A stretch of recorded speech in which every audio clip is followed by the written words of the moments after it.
न जाने कितने महाबली बंदर और बड़े बड़े भयंकर राक्षस रामा अवतार में तुम कैसे मारे होगे राक्षसों को, और कैसे तुम्हारे साथ बंदर सेना थी, हमारी तो समझ में नहीं आता। ऐसे उसने कहा मैं कसम खा के कहती हूँ मैंने 8 बहुओं को।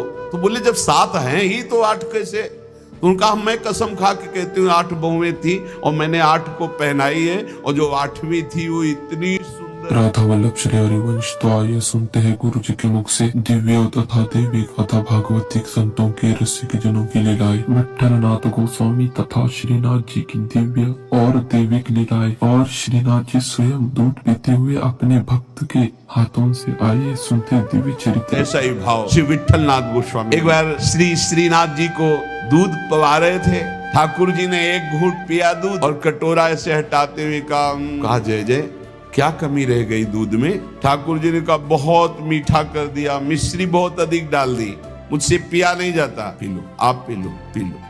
बहुत दुलार किया, दूध पी लिया। तीसरी बार जब भोग लगाया तो मिश्री अलग दूध अलग। लालजू ने कहा आपने ऐसा क्यों किया, मिश्री क्यों नहीं मिलाई? गोसाई जी ने कहा जब मेरे द्वारा मिलाई हुई मिश्री आपको पसंद ही नहीं आती, कभी कह देते हो बहुत मीठा है, कभी कह देते हो सीठा है, तो आज स्वयं मिला लो। तो हंसकर कहा कि हम मिलाने लायक हैं, हम आपके बालक हैं, बालक मिलाना क्या जाने। और दौड़ गए और गोद में बैठकर छाती से चिपक गए और कहा रूस गए क्या, मिला के पिलाओ, हम तो बालक हैं, हम थोड़ी मिला पाएंगे।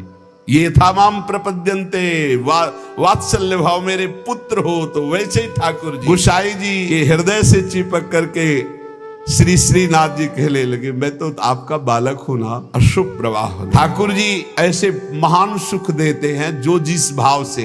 एक दिन मचल गए, सैया रचना करके जब शयन कराने को गए, कहा ये सैया ठीक नहीं है, दूसरी सैया ले आए। ये बिछौना ठीक नहीं है, दूसरा बिछौना ले आए। नहीं नहीं ये रंग मुझे पसंद नहीं, और रंग का बिछौना बिछा दिया। अब कितने बिछौना कितनी सैयाएं बदल दी लालजू महाराज बार बार, ये ठीक नहीं ये ठीक नहीं। पसीना पसीना हो गए थे गोसाई जी ने कहा कि आपको कौन सी सैया पसंद आएगी, कौन सा बिछौना पसंद आएगा? बोले बताओ तुम सैया बनो और तुम्हारी छाती पे हम सोएंगे, क्योंकि हम यशोदा मैया की गोद में ही सोते। अगर दिन में कभी अथाई में बाबा के पास गए तो उनके तोंद पे लेट के सोते, तो आप लेटो और आपकी गोद में हम श्रीनाथ जी श्री विट्ठलनाथ जी गोस्वामी जी की गोद में, जैसे माँ की गोद में बच्चा, ऐसे श्रीनाथ जी सोए। एक दिन श्रीनाथ जी के सामने गिरिराज जी से बंदर आया, हु ऐसे किया, वो जैसे बंदर करते हु ऐसे, वो बड़ी जोर रो पड़े श्रीनाथ जी, और गोस्वामी जी सेवा में थे।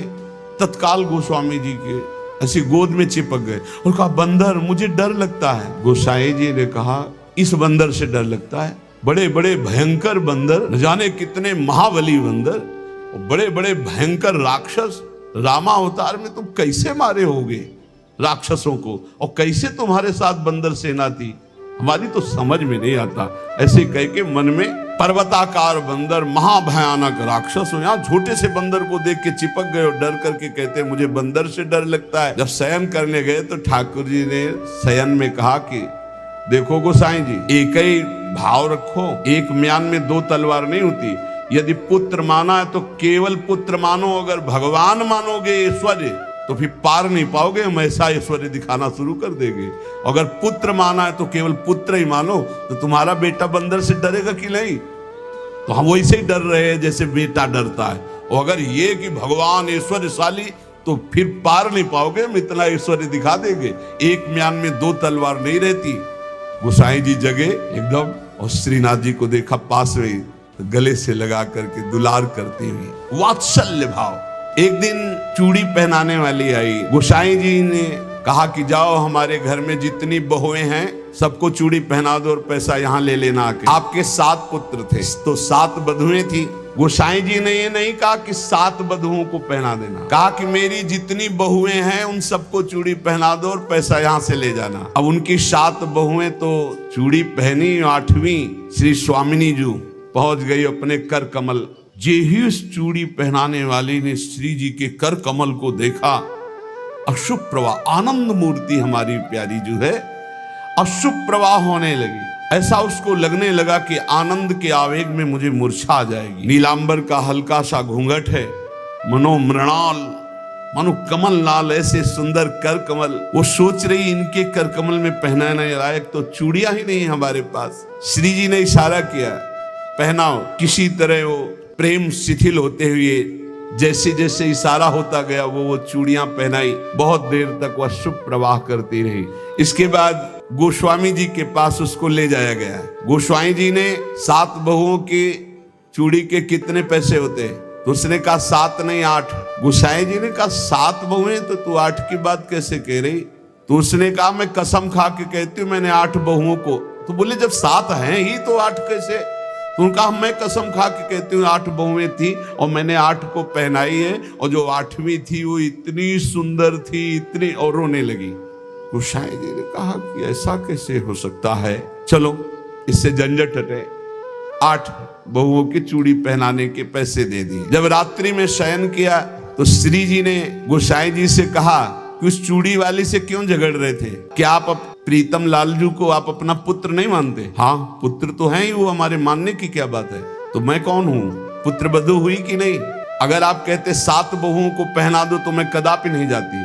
आपने कहा मेरी सब बहुओं को पहना दो, तो 8वीं मैं हूं, मैंने ही धारण। श्री जी के वचनों को सुनकर गोसाई जी तत्काल उठे और बैठे बैठे रात भर रोते रहे कि लाडली जू कितनी कृपालु, कितना भाव स्वीकार करने वाली है। यहाँ एक बात ध्यान रखनी है कि गुरु प्रदत्त भाव के अनुसार, संबंध के अनुसार जब सेवा की जाती है तो बहुत जल्दी वो सेवा सिद्ध हो जाती है, आराध्य देव बात करने लगते हैं। भक्त की हर बात को प्रभु सुन रहे हैं। गोसाई जी ने कहा जाओ सब बहुओं को चूड़ी पहना दो, सुन रही ना श्री जी, इसीलिए चूड़ी पहनने गई। हमारा भाव दृढ़ होना चाहिए, भाव में कमी नहीं होनी चाहिए। जैसा हम भाव गुरु प्रदत्त करेंगे वैसा ही इष्ट देव अनुभव कराएंगे। जाकी रही भावना जैसी, प्रभु मूरत देखी तीन तैसी। एक अयोध्या में उमापति नाम के महापुरुष निवास करते थे। ये बहुत शास्त्रों के ज्ञाता और भजनानंदी महापुरुष थे।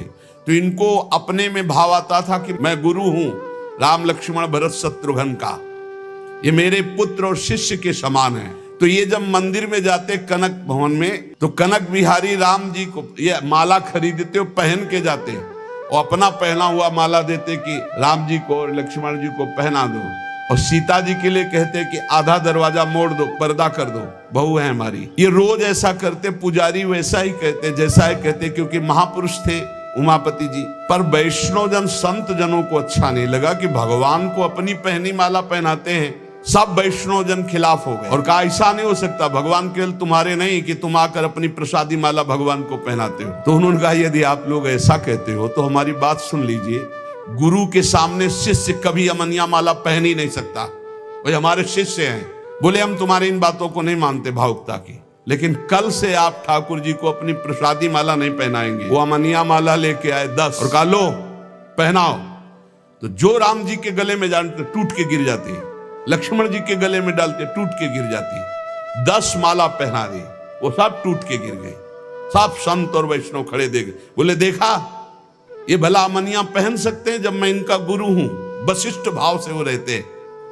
फिर उन्होंने माला मंगवाई और सामने माला पहनी और जे ही दी कि लो पहनाओ, वो माला टूटी रही, वो माला धारण हो गई। पंडित जी ने सब संतों से प्रार्थना की कि ठाकुर जी को जिस भाव से भजा जाता है ठाकुर जी वैसा ही व्यवहार करते हैं। आप अपने स्वामी के रूप में देखते हैं, लेकिन ये हमारे शिष्य हैं, हमारे पुत्र के समान हैं। क्योंकि मैं वशिष्ठ भाव से रहता हूं, इसलिए प्रभु मेरे भाव का पोषण कर रहे हैं, आप लोग अन्यथा ना समझिए। और जब ये मंदिर जाते तो पुजारी से कह देते कि जानकी जी की तरफ का दरवाजा थोड़ा सा जैसे बहु ओट में होती है ऐसे करो, कर देते।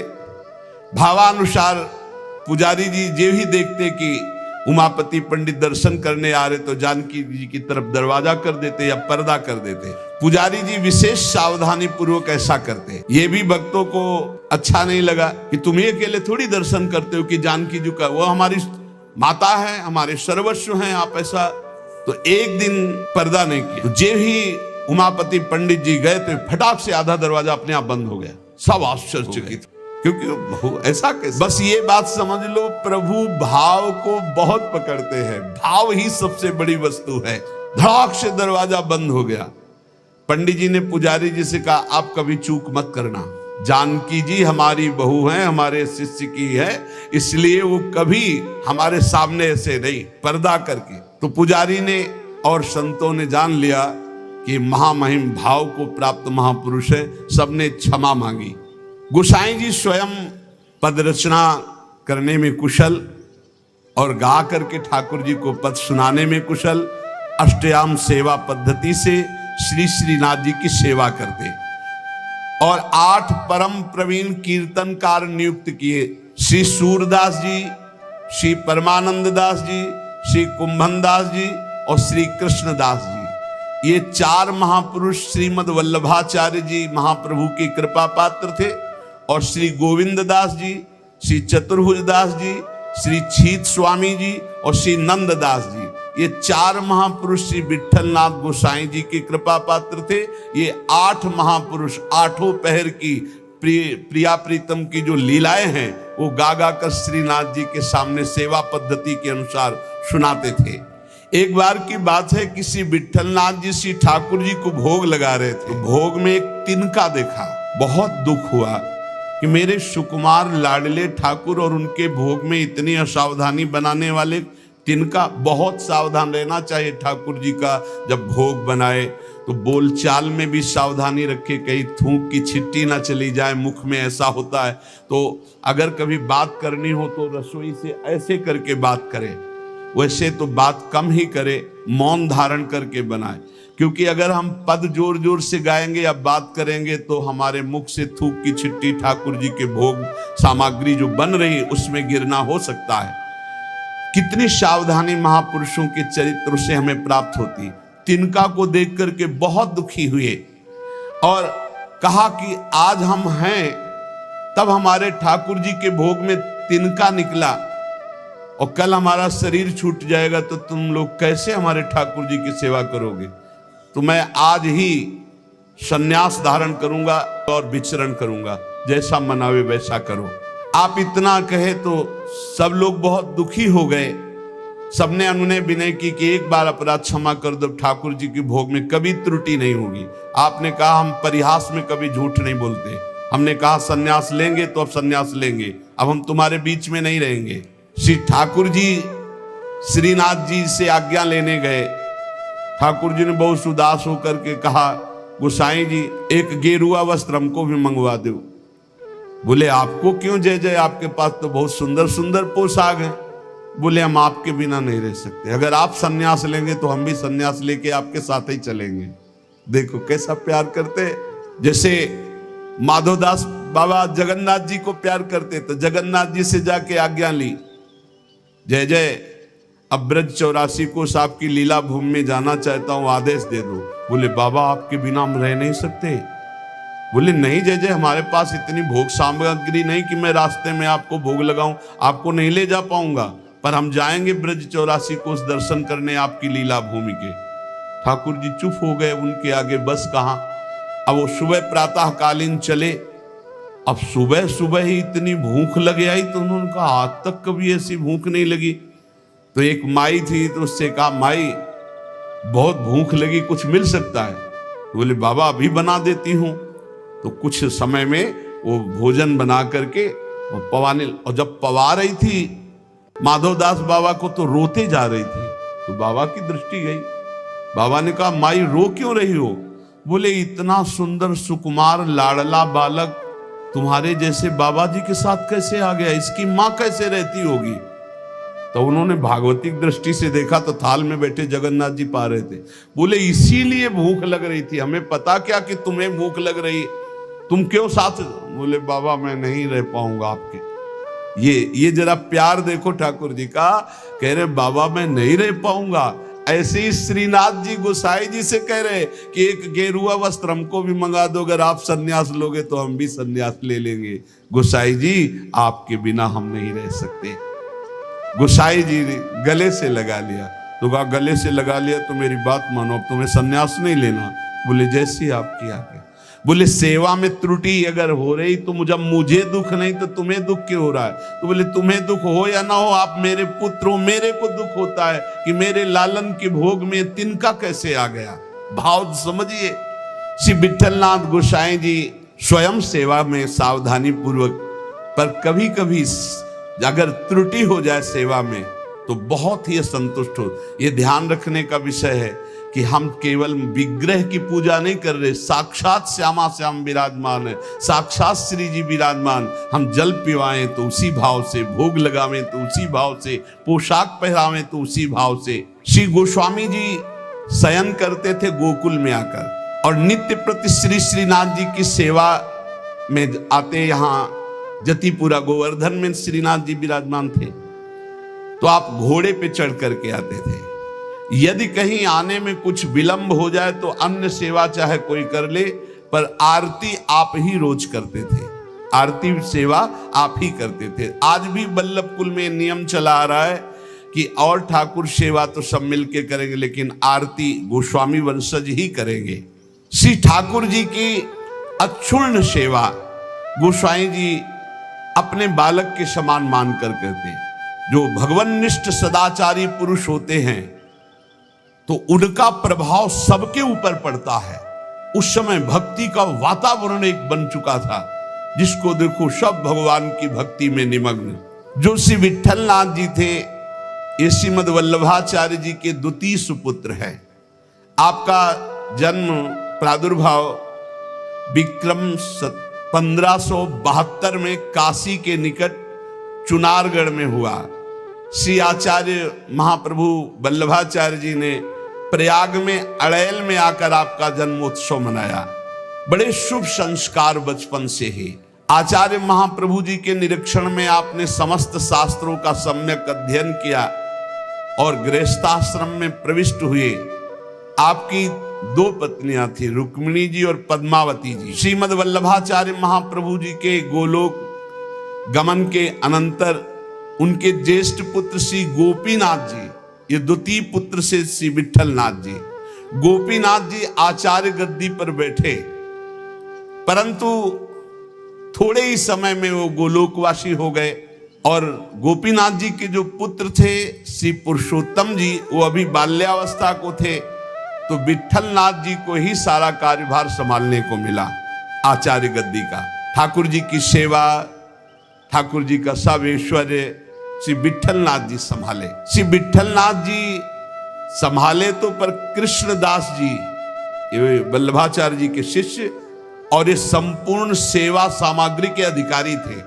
यहां एक बहुत सूक्ष्म विषय निकल के आता है कि कभी गुरु और गुरु वंशज के प्रति थोड़ा भी हे भाव न कर ले, नहीं तो दुर्गति पक्की है, चाहे जितना बड़ा उपासक हो। कृष्णदास जी बहुत बड़े महापुरुष, पूरे श्रीनाथ जी की सेवा के अधिकारी हैं, अधिकारी पदवी नहीं की है। अब किसी सेवा पद्धति को लेकर कृष्णदास जी से श्री विठलनाथ गोस्वामी जी ने, तो कृष्णदास जी असंतुष्ट हो गए। कभी ऐसा नहीं होना चाहिए। गुरु के समान ही गुरुवंशजों को समझना चाहिए। जैसे हमारे गुरुवंश के अगर बच्चा भी आ जाए तो हम उसके झुककर चरण छुएंगे, उसको गुरु के समान आसन पर बैठा लेंगे और नीचे उतरकर हम बैठेंगे। चैतन्य महाप्रभु ने ईश्वरपुरी जी के जब गांव में गए तो रज में लोट लोट के कह रहे थे, यहाँ के सब जीव जंतुओं की भी चरण रज हमारे लिए बंद नहीं, क्योंकि यहाँ हमारे गुरुदेव भगवान प्रकट हुए ईश्वरपुरी जी के गांव में। यहां त्रुटि हो रही है कृष्णदास जी से। कृष्णदास जी ने क्या किया कि जो गोपीनाथ जी गोलोक गमन हो गया था, तो उनकी पत्नी और उनके पुत्र पुरुषोत्तम जी अभी छोटे थे, उनसे बात की और गद्दी पर पूरा अधिकार कर लिया। पुरुषोत्तम है ही, क्योंकि उनके पिता गोपीनाथ जी अधिकारी थे, और हटा दिया श्री विठलनाथ जी को। और हटा ही नहीं दिया, पूरी सेवा से हटा दिया कृष्णदास अधिकारी जी ने। पुरुषोत्तम जी को गद्दी पे बैठा दिया, उनकी मां को समझा बुझा करके दस्तखत करवा लिए और श्री विट्ठलनाथ गोस्वामी जी को हटा दिया। न श्रीनाथ जी की सेवा मतलब आना भी बंद करवा दिया। ऐसा नहीं करना चाहिए था, ये बहुत बड़ा अपराध बन गया। और बहुत बड़े महापुरुष हैं कृष्णदास जी, कोई साधारण नहीं। आगे उनके कवि चरित्र का श्रवण करना, इतने बड़े महापुरुष। गोसाई जी को सब अधिकार छिन जाने का कष्ट तो नहीं हुआ, पर सेवा छूट जाने का बहुत कष्ट हुआ। और महापुरुषों के हृदय में किसी भी तरह का यदि कष्ट हो गया तो उसे फिर भगवान बर्दाश्त नहीं करते। आपको बहुत क्लेश हुआ, श्रीनाथ जी का दुलार छूट गया, सेवा छुटवा दी कृष्णदास अधिकारी ने। आप पाराशौली में जाकर रहने लगे, पर बहुत दुखी अंदर से। और दूर तक वहां तक आते जहां श्रीनाथ जी की ध्वजा दिखाई देती है, वहां से साष्टांग दंडवत करके बहुत एकाग्रता पूर्वक ऐसे देखते मंदिर की तरफ, रोने लगते श्री विट्ठलनाथ जी। ये बहुत बड़ी हानि का विषय, बहुत बड़ी हानि का विषय। गुरुजनों से विरोध करने का मतलब है सर्वस्व का नाश, चाहे जितना बड़ा भी कोई तपस्वी भजनानंदी हो। एक श्री रामदास जी भीतरिया जो ठाकुर जी की सेवा में रहते थे, वो श्री विट्ठलनाथ जी की स्थिति से परिचित थे। वो रोज गुप्त रूप से समय निकालते। यद्यप श्री कृष्णदास जी ने उनको भी मना कर दिया था, पर वो जाते और गोसाई जी को श्री लालजू का बीड़ा प्रसाद देते। बीड़ा प्रसाद आंखों से ऐसे रख करके खूब रुदन करते श्री विट्ठलनाथ जी। ये बहुत बड़ा अपराध है, बहुत बड़ा अपराध। गोसाई जी ठाकुर जी के लिए अपने कर कमल से एक फूलों का हार बनाते और कहते पहना देना जाके, और रोज एक श्लोक दैन्यता का लिखते और कहते ठाकुर जी को सुना देना जाके। श्री रामदास जी नित्य प्रति आकर वो फूलों का हार और ठाकुर जी को एक श्लोक सुनाते, ठाकुर जी को फूलों का हार पहनाते, और ठाकुर जी रोज एक पान की बीड़ी देते जो उनको जाके देते और उनको प्रणाम करते। एक दिन ठाकुर जी ने संदेश में कहा कि गोसाई जी से कह दो मेघ तो समय पर बरसेगा, तुम दुखी क्यों हो रहे हो?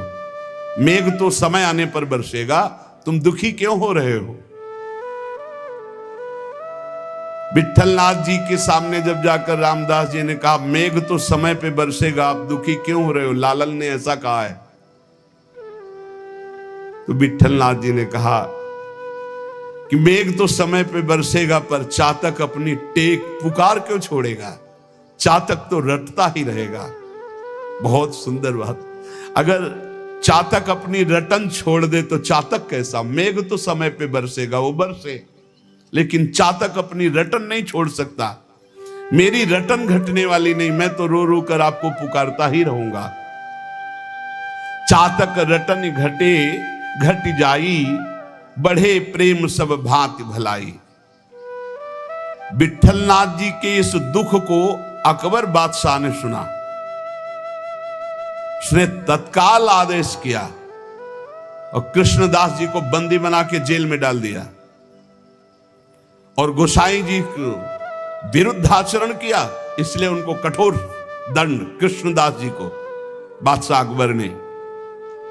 जब गोसाई जी को ये पता चला तो गोसाई जी ने अन्न जल त्याग दिया और कहा जब तक सम्राट अकबर सादर कृष्णदास जी को, ये देखो महापुरुषों का हृदय, सादर कृष्णदास जी को नहीं छोड़ते तब तक मैं अन्न जल भी नहीं पाऊंगा। जब बादशाह अकबर को ये पता चला कि गोसाई जी ने अन्न जल त्याग दिया तो सादर कृष्णदास जी को पुनः छोड़ दिया। कृष्णदास जी को जब ये पता चला कि गोसाई जी मेरे लिए अन्न जल छोड़ दिए, तब गोसाई जी के पास आए और चरणों में गिरे और कहा मुझे आपके प्रभाव का पता नहीं था, क्षमा कीजिए। कृष्णदास जी ने पाराशौली में आकर गोसाई जी के चरण पकड़ लिए। गोसाई जी गंभीर हो गए। महापुरुष अगर डांट दे तो बच गए आप, और गंभीर हो गए तो पिट गए आप, बस इतना समझ लो। गंभीर इसलिए हो गए कि तुमने लालन की सेवा छुड़वा दी, सब ठीक है, लेकिन लालन की से दूर रखा, दर्शन नहीं, सेवा नहीं, इसलिए गंभीर हो गए। विठलनाथ गोसाई जी को पूर्व सेवाधिकार प्राप्त हो गया। श्री कृष्णदास जी का अंतिम लीला जानते हो कैसे हुई? कुआं में पैर फिसल गया और गिर के मरे और प्रेत बने, इसी अपराध के कारण। बहुत सावधान, इतने बड़े महापुरुष हैं, उनका चरित्र है कृष्णदास जी का, बहुत बड़े महापुरुष हैं, लेकिन अपने गुरु से अपराध बन गया। गुरुवंश गुरु स्वरूप ही है, अपराध बन गया तो प्रेत योनि को, पैर फिसल गया, कुएं में गिरे और उनके प्रेत योनि को प्राप्त हुए।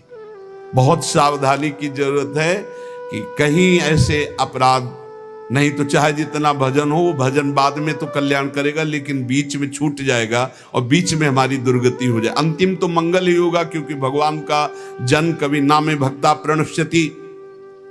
जब ये प्रेत बन गए थे तब भी उद्धार गोस्वामी विठल नाथ जी के द्वारा ही इनका हुआ। अकबर क्यों कृपालु था, क्यों श्रद्धा करता था विठल नाथ जी गोस्वामी के ऊपर? एक बार श्री यमुना जी में स्तोत्र का गायन का, कंचन वर्ण तेज चमकता हुआ विठल नाथ गोस्वामी जी का, तो अभी स्नान करके यमुना जी की आराधना कर रहे थे, तो उधर नौका में जल विहार करते हुए इसकी बादशाह की कोई हिंदू बेगम होगी, तो वो दूर से देखा कि तेजस्वी तो भगवान के समान है। नौका समीप ले गई, उतरकर चरणों में बंदन किया। विठलनाथ गोस्वामी जी को देखकर उसे पक्का लगा कि ये जो आशीर्वाद दे देंगे तो पक्का। तो उन्होंने कहा कि आपसे मैं एक ही आशीर्वाद चाहती हूं कि मेरे बादशाह मेरे अनुकूल रहें। हर पत्नी यही चाहती है। आप कृपा करके कोई ऐसा जंतुर बांध दीजिए, कोई मंत्र बता दीजिए, कोई उपाय बता दीजिए कि बादशाह सलामत हमारे बस में रहे, हमारे अधीन रहे। आपने मुस्कुरा दिया कि मैं एक जंतुर देता हूं, इससे बादशाह तुम्हारे अधीन रहेंगे, और दोहा लिख करके भुजा में बांध दिया। यंत्र मंत्र और तंत्र को भूल करो जनि कोय, पति कहे सो कीजिए वो आप ही बस होए। ये दोहा लिख करके बांध दिया। दूर से गुप्तचर लगे रहते थे। गुप्तचर ने कहा कि विठलनाथ गोस्वामी जी ने कोई जादू टोना करके आपकी हिंदू बेगम की बाह में जंतुर बांध दिया है। तत्काल आया, जब वो महल तोड़ दिया जंतुर, और उसे कहा खोला जाए, खुला गया।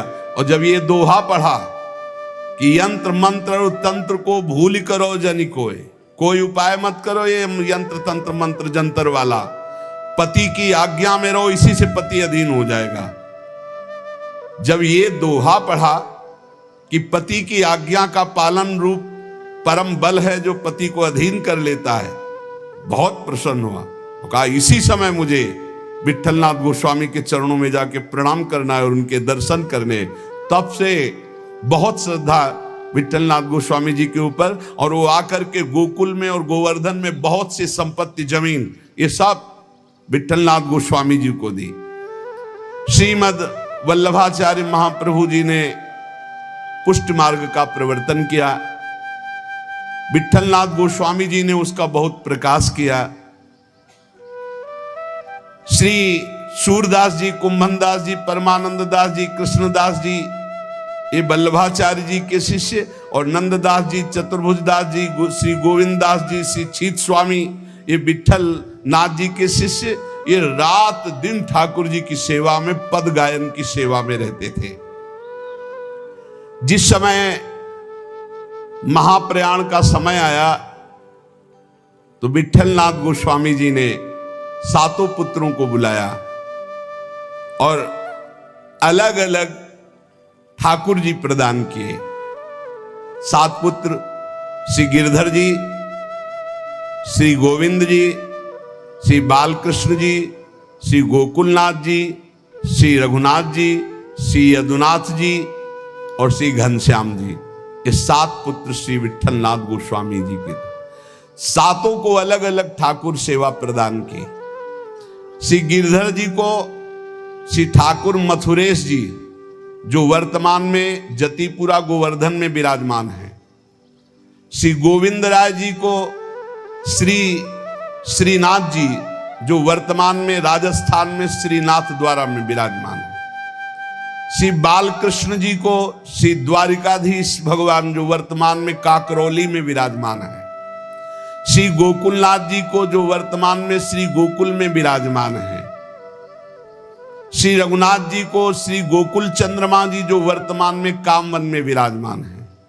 श्री यदुनाथ जी को श्री बालकृष्ण भगवान, जो वर्तमान में सूरत में विराजमान है। श्री घनश्याम जी को श्री ठाकुर मदन मोहन जी, जो वर्तमान में कामवन में विराजमान है। इन सातों पुत्रों को सात ठाकुर की सेवा प्रदान की और चल अचल संपत्ति का बंटवारा किया और समस्त वैष्णवों को बुलाया और कहा, आज हमें ठाकुर जी बुला रहे अपने धाम में। ऐसे जाना होता है महापुरुषों का। मृत्यु मृत्यु नहीं, महोत्सव होता है। सब वैष्णव जनों को बुलाया और बोले, आज जो है ठाकुर जी बुला रहे हैं अपने निज सेवा में, निज धाम में। इनके पीछे पीछे पुत्र, जो सातों पुत्र थे, वो पीछे पीछे गए। आप चल करके जतिपुरा आए, आपने निज कंठ की माला चतुर्थ पुत्र श्री गोकुलनाथ जी के गले में डाल दी और कहा, सब वापस हो जाओ, अब मैं परम धाम जा रहा हूं। और गुफा में प्रवेश करने लगे तो सबसे बड़े पुत्र गिरधर जी ने आपका वस्त्र पकड़ लिया, तो केवल वस्त्र ही हाथ में रहा और आप अंतर्ध्यान हो गए, सदैव भगवान के धाम को गए, श्री विट्ठलनाथ गोस्वामी जी। फिर आकाशवाणी हुई कि मेरा जो वस्त्र तुमने पकड़ा, इसी से मुझे अंतिम संस्कार जो होते हैं, वो अंतिम उत्तर क्रिया इसी से संपन्न करो और जैसा हमने आदेश दिया वैसा कहना। तो जिस समय गोस्वामी जी श्री लालजू को श्लोक भेजते थे, वो बाद में श्लोक संग्रहित कर करके लिखते थे, यद दैन्य त्वत्कृपा हेतुर न तदस्ति ममाण्वपि ताम कृपाम कुरु राधेश यया तद्दैन्यमाप्नुयाम। हे राधापति, जिस दैन्यता से आप कृपा करते हैं, रिझते, वो दैन्यता तो मेरे में है नहीं, अणुमात्र भी नहीं है। अब तो आप अपनी तरफ से कृपा करें और मुझे वो दैन्यता प्रदान करें जिससे आप रिझते हैं। दूसरा श्लोक, सर्वसाधम शून्योहम सर्वसामर्थ्यवान भवान श्री गोकुल प्राणनाथ न त्याज्यो हम कदापि वही। हे गोकुल के नाथ स्वामी, मैं सर्वथा सर्वसाधनहीन हूं। देखो आचार्य हैं पर कैसी दैन्यता है, और आप सामर्थ्यवान हैं, अतः किसी भी स्थिति में आप मेरा त्याग मत कीजिए, क्योंकि मैं साधनहीन हूं, आप सामर्थ्यवान हैं, आपके द्वारा त्याज्य नहीं हूं। नाथ मेरा कभी त्याग मत कर देना। यदि तुष्टो शिरुष्टो वा त्वमेव शरणं मम मारणे धारणे वापि दीनानां न प्रभुर्गति। प्रभु, आप चाहे मुझ पर संतुष्ट हो या नाराज हो, मेरे लिए तो आप एकमात्र ही सहारा हैं। अब आप चाहे नाराज रहो चाहे प्रसन्न रहो, हम दीनों को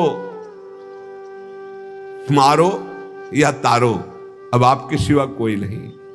आपको हमारा भार वहन करना ही पड़ेगा नाथ, आपको हमारा पोषण करना ही पड़ेगा, जबरदस्ती आपको अंगीकार करना ही पड़ेगा, क्योंकि आपके सिवा हमारा कोई नहीं है। ऐसे दैन्य भाव से जब कोई भाव संबंध से प्रभु से जुड़ जाता है, तो इसी जन्म में देखो, हम प्रभु को अपना स्वामी मानते हैं, हम प्रभु को अपना सखा मानते हैं, हम प्रभु को अपना प्रीतम मानते हैं, ये भाव तब तक साधन भाव माना जाएगा जब तक प्रभु आपका भाव स्वीकार नहीं कर लेते। निहाल तभी उपासक होता है जब वो आके कह देते तू मेरी, जो भाव किया, तू मेरा सखा, तू मेरी दासी, तू मेरी सहचरी, जब वो स्वीकार कर लेते तब मोहर लग गई, पक्का हो गया। एक ये सिद्धांत। और दूसरा, जब गुरु स्वीकार कर लेते हैं तो इष्ट की स्वीकृति अपने आप हो जाती है। इष्ट और गुरु में भेद नहीं होता, गुरु गोविंद ने भेद कराए। जब गुरुदेव स्वीकार कर दिए कि तू प्रियाजू का, तो गुरुदेव ने जो कह दिया वो प्रियाजू भी नहीं काट सकती है। इसलिए हमें अपने भाव संबंध में दृढ़ रहना चाहिए और भाव के द्वारा ही हमारा व्यवहार होना चाहिए। जैसा हमारा इष्ट से व्यवहार है ठीक वैसा ही भाव हमारा होना चाहिए। जैसा भाव है वैसा इष्ट से व्यवहार होना चाहिए। इसी जन्म में आपको उत्तर मिल जाएगा कि श्री जी ने आपको स्वीकार कर लिया है। और जब ये आ जाता है कि श्री जी ने स्वीकार, एकदम बेपरवाही, ऐसी मस्ती आती है। कैसे उदाहरण में बताएं, बनेगा ही नहीं उदाहरण, पर थोड़ा सा इशारा, जैसे शाखा चंद्र न्याय से कहते हैं कि डाल के एक हाथ ऊपर देखो चंद्रमा दिखाई दे रहा। चंद्रमा तो न जाने कितनी दूर है, पर अब चंद्रमा को देख पाते। ऐसे उदाहरण में जैसे भारत का कोई बड़ा अधिकारी आपसे आके हाथ मिला दो, कह दे चिंता मत करना, आज से मैं आपका, और आप जो कहेंगे सो हम करेंगे। फिर कैसा और लगेगा? वो दोबारा कभी फोन करे या ना मिले, लेकिन आप छाती चौड़ी करके घूमेंगे। ऐसे ही हम श्यामाजू के बल अभिमानी, वो तो नाशवान पद है और नाशवान शरीर है, और वो सर्वज्ञ नहीं है, वो अल्पज्ञ बहुत दूर रहता है। वो असीम नहीं है, वो अनंत नहीं है, सर्वत्र नहीं है, सर्वज्ञ नहीं है। लेकिन प्रियालाल असीम है, अनंत है, सर्वज्ञ है, सर्वत्र है। और गुरु ने संबंध करवा दिया, उनकी शरणागत करा दिया। और जिस समय शरणागति आपके हृदय में पुष्ट हो जाएगी तो हम श्री श्यामाजू के बल अभिमानी, टेढ़े रहे मोहन रसिया सो, बोले अटपटवानी। बड़ा अद्भुत आनंद इस ठसक में रहता है कि हमारी श्यामाजू, हमारी प्यारी जू, हमारी लाड़ी। राधा वल्लभ श्री हरिवंश अगर आप अंत तक देख रहे हो तो धन्यवाद। जितने भी लोग देख रहे हो लाइक शेयर सब्सक्राइब जरूर कीजिए। हम ऐसे ही महासंतों के चरित्र लाते रहेंगे। विठ्ठल नाथ गोस्वामी जी का दिव्य और दैविक भगवतिक चरित्र पसंद आया होगा तो जरूर कमेंट में राधे राधे लिखिए। आप सभी लोगों को राधे राधे। हर समय नाम जप करते रहो और अपने आराध्य देव के सानिध्य का अनुभव करते रहो। इसी जीवन में इस माया प्रपंच से हटकर परमानंद स्वरूप प्रियालाल को प्राप्त हो जाओगे। विश्वास कर लो, बस नाम न छूटे और संबंध का भाव न टूटे तो निश्चित इसी जन्म में अनुभव हो जाएगा। शेष चर्चा आगे। श्री राधा वल्लभ लाल की जय।